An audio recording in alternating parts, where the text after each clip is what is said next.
मैं 64 योगिनी मंदिर बोल रहा हूं। मैं महाकाल की धरती पर नर्मदा की गोद में बसा हुआ हूं। मैं वही मंदिर हूं जहां कर महानर्मदा ने भी अपना रास्ता मोड़ दिया था। मुझे तोड़ने आए मुगल आक्रांताओं को मेरे गर्भगृह से भागना पड़ा था। मुझे मुगल आक्रांता औरंगजेब ने खंडित करने के काफी प्रयास किए। उसके बाद भी मैं आज भी मेरे ढांचे को लिए भक्तों के लिए आतुर रहता हूं। ये सब मेरे अंदर विराजमान महाकाल और देवियों की महिमा के कारण ही हो सका है। मुझे प्राचीन काल में तांत्रिक विद्यालय के नाम से जाना जाता था।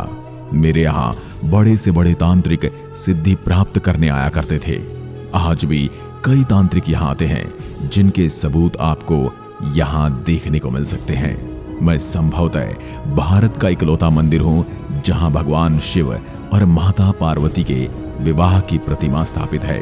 मैं इंकतेश्वर महादेव मंदिर के नाम से भी जाना जाता हूँ। आज मैं आपको बताऊंगा कि कैसे मेरे गर्भगृह से औरंगजेब को उल्टे पैर भागना पड़ा। साथ ही ये भी बताऊंगा कि कैसे मेरे यहाँ तांत्रिक आकर सिद्धियां प्राप्त किया करते थे। उसके साथ साथ मैं आपको मेरे इतिहास से भी साक्षात्कार करवाऊंगा। मेरा निर्माण 10वीं शताब्दी के दौरान कलचुरी शासक युवराज देव प्रथम के द्वारा करवाया गया था। उन्होंने भगवान शिव और माता पार्वती समेत योगिनियों का आशीर्वाद लेने के उद्देश्य से मेरा निर्माण करवाया। युवराज देव के बाद 12वीं शताब्दी के दौरान शैव परंपरा में पारंगत गुजरात की रानी गोसल देवी ने 64 योगिनी मंदिर में गौरी शंकर मंदिर का निर्माण करवाया। प्रसिद्ध संगमरमर चट्टान के पास स्थित मेरे मंदिर में देवी दुर्ग की 64 अनुषंगिकों की प्रतिमाएं हैं। मेरे मंदिर की विशेषता मेरे बीच में स्थापित भगवान शिव की प्रतिमा है, जो कि देवी की प्रतिमाओं से घिरी हुई है। मुझे गोलाकी मंदिर के नाम से भी जाना जाता है। मैं मध्य प्रदेश के जबलपुर में भेड़ा घाट के नगर में स्थित हूँ। मेरे इतिहास की बात करूं तो कई मान्यताओं के अनुसार जब एक बार भगवान शिव और माता पार्वती भ्रमण के लिए निकले तो उन्होंने भेड़ा घाट के निकट एक ऊंची पहाड़ी पर विश्राम करने का निर्णय किया। उस स्थान पर स्वर्ण नाम के ऋषि तपस्या कर रहे थे, जो भगवान शिव को देखकर प्रसन्न हो गए और उनसे प्रार्थना की कि जब तक वो नर्मदा पूजन कर वापस न लौटे तब तक भगवान शिव उसी पहाड़ी पर विराजमान रहें।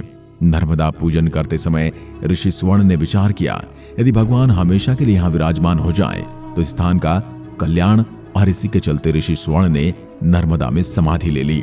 इसके बाद कहा जाता कि आज भी उस पहाड़ी पर भगवान शिव की कृपा भक्तों को प्राप्त होती है। माना जाता है कि नर्मदा को भगवान शिव ने अपना मार्ग बदलने का आदेश दिया था ताकि मंदिर पहुंचने के लिए भक्तों को कठिनाई का सामना न करना पड़े। इसके बाद संगमरमर की कठोरतम चट्टानें मक्खन की तरह मुलायम हो गई थी, जिसमें नर्मदा को अपना मार्ग बदलने में किसी भी तरह की कठिनाई नहीं हुई। मुझे गुजरे जमाने में तांत्रिक विश्वविद्यालय कहा जाता था। उस दौर में मेरे यहाँ तांत्रिक अनुष्ठान करके तांत्रिक सिद्धियां हासिल करने के लिए तांत्रिकों का जमावड़ा लगा रहता था। मौजूदा समय में भी यहाँ कुछ लोग तांत्रिक सिद्धियां हासिल करने के लिए यज्ञ करते हैं।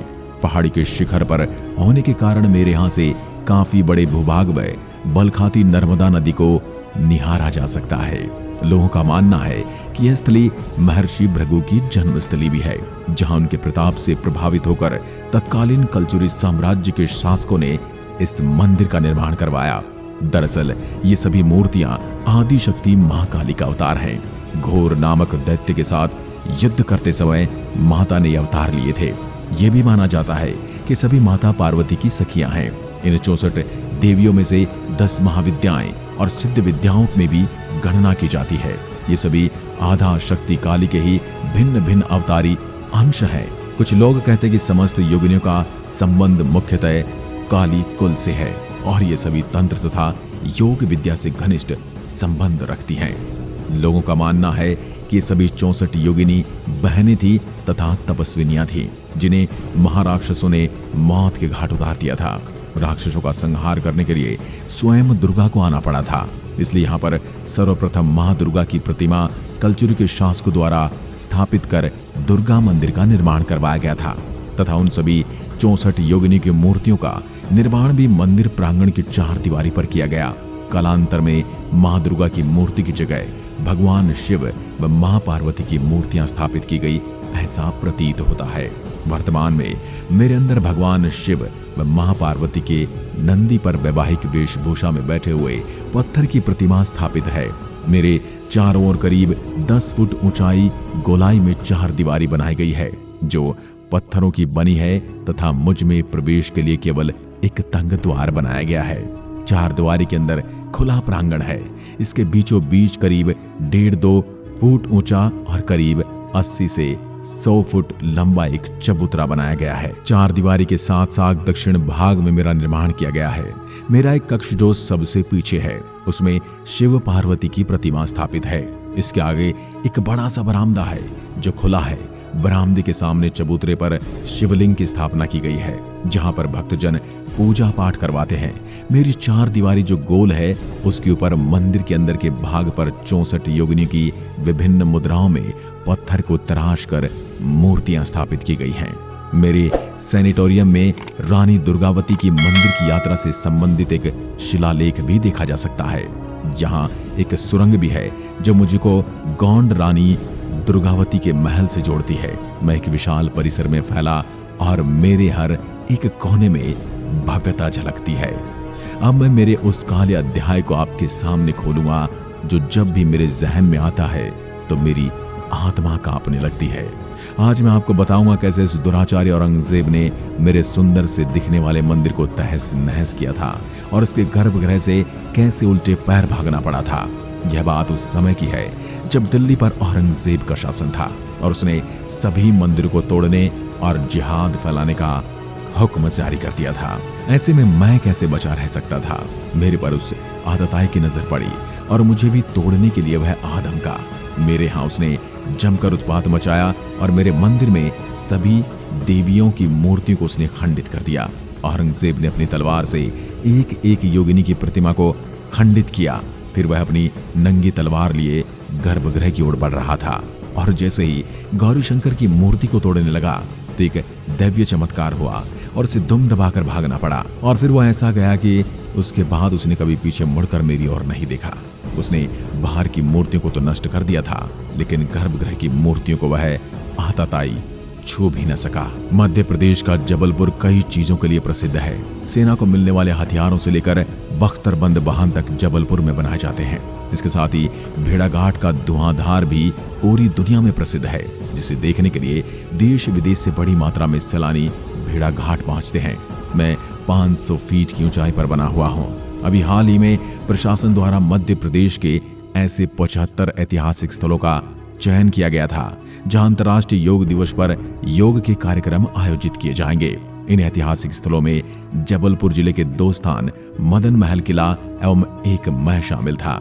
राज्य सरकार द्वारा मुझे लोगों के मध्य लाने का एक अवसर दिया गया जिसके लिए मैं उनका शुक्रगुजार हूं। सालों तक मैं नगर पंचायत की देखरेख में था लेकिन कुछ वर्ष पूर्व मुझे ऐतिहासिक धरोहर मानते हुए पुरातत्व विभाग ने अपने अधिग्रहण में ले लिया था। पुरातत्व विभाग के रीजनल डायरेक्टर सुजीत नयन ने बताया कि मेरे विकास को लेकर कई महत्वपूर्ण योजनाएं बनाई गई हैं जिनमें सबसे जरूरी मुझ तक आसानी से पर्यटकों को पहुंचाने के लिए रैंप मार्ग के साथ लिफ्ट बनाने का काम किया गया। इस स्तर के निरीक्षण के बाद इसकी कार्य योजना को लेकर काम शुरू कर दिया गया। भेड़ाघाट के प्रसिद्ध मेरे मंदिर में दर्शन के लिए अब श्रद्धालुओं की खड़ी सीढ़ियां चढ़कर परेशानी भरा योग नहीं करना पड़ता। जल्दी मुझे महर के शारदा देवी मंदिर की तर्ज पर विकसित किया जाएगा। 11वीं शताब्दी के मेरे इस प्राचीन मंदिर के कायाकल्प के लिए पुरातत्व विभाग ने कई महत्वपूर्ण योजनाएं बनाई हैं। इसके तहत मंदिर तक पर्यटकों को आसानी से पहुंचाने के लिए करीब 3 किलोमीटर लंबा रैंप बनाया जा रहा है। लोग पैदल और 2 पहिया 4 पहिया वाहनों से भी सीधे मंदिर तक पहुंच सकेंगे। इसके अलावा महिलाओं, बच्चों और बुजुर्गों के लिए लिफ्ट भी लगाई जा रही है। इसके प्रोजेक्ट में केंद्रीय संस्कृति मंत्रालय की तरफ से बजट भी स्वीकृत किया गया है जिसको लेकर हाल ही में केंद्रीय संस्कृति राज्य मंत्री प्रहलाद पटेल ने पुरातत्व विभाग के अधिकारियों और देश के कई बड़े विशेषज्ञों के साथ निरीक्षण भी किया। मेरे अलावा भी देश में कुल 8 से 9 64 योगिनी मंदिर हैं जिनके बारे में संक्षिप्त जानकारी आपके साथ साझा कर देता हूं। 64 योगिनी मंदिर मुरैना। यह मंदिर मध्य प्रदेश के मुरैना जिले में स्थित है जिसे एक टारो मंदिर के नाम से भी जाना जाता है। यह विशेष मंदिर अभी भी बहुत अच्छे आकार में है। मुरैना जिले के मितौली या मितावली गांव में स्थित 64 योगिनी मंदिर के केंद्र में भगवान शिव की मूर्ति स्थापित है और 64 मंडलों के साथ एक गोलाकार दीवार है। व्यापक रूप से माना जाता है कि दिल्ली में संसद भवन या संसद भवन भी मुरैना की 64 योगिनी मंदिर की तर्ज पर बनाया गया है। धार्मिक और स्थापत्य प्रतिभा के अलावा इस मंदिर को तांत्रिक विश्वविद्यालय के नाम से भी जाना जाता है। यहाँ तक कि विदेशी भी दिव्य पूजा के साधन के रूप में तंत्र का अध्ययन करने के लिए आते हैं। केवल पुण्य अध्ययन द्वारा दिव्य प्राप्ति का प्रचार करते थे। आज भी साधकों को यहाँ अभ्यास करते देखा जा सकता है। 64 योगिनी मंदिर खजुराहो। भारत के प्रमुख 64 योगिनी मंदिर में से एक यह मंदिर खजुराहो में शिव सागर तालाब के दक्षिण पश्चिम में स्थित है।